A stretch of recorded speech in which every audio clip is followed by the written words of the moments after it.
Bonjour, je m'appelle Anthony Caprio, je suis animateur à Natura 2000 à Saint-Flour Communauté et on est donc ici sur un chantier de restauration de bosquets de pins sur les sites Natura 2000 de la Planaise de Saint-Flour.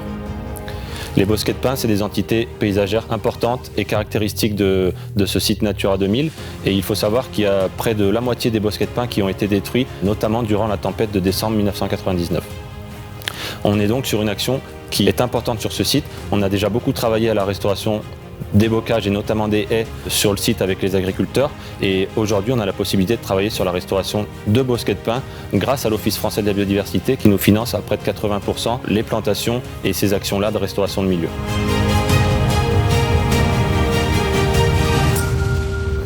On est de l'ADAPI.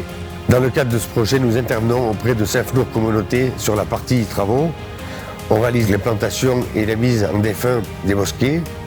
Pour les plantations, il faut veiller à être méticuleux et à bien protéger les arbres. Ces chantiers sont intéressants pour l'équipe autonome de l'ADAPI de Saint-Flour, car ils permettent de mettre en place des actions concrètes aux côtés des professionnels du territoire.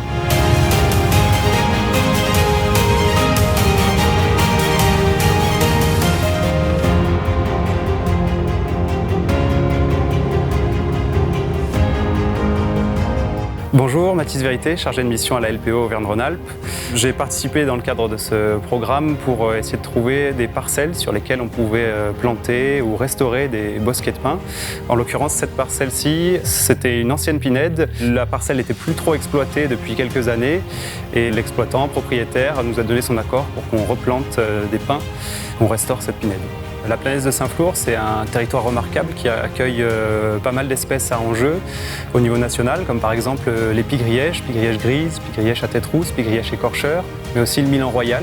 Ces espèces-là sont soumises à des plans nationaux d'action et la restauration des bosquets qu'on essaie d'entreprendre ici, c'est une action qui s'intègre justement dans ces PNA.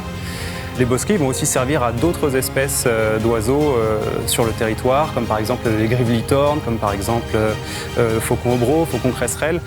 Beaucoup d'espèces qui finalement vont avoir besoin de ces espaces pour nicher dans ce territoire qui est très ouvert.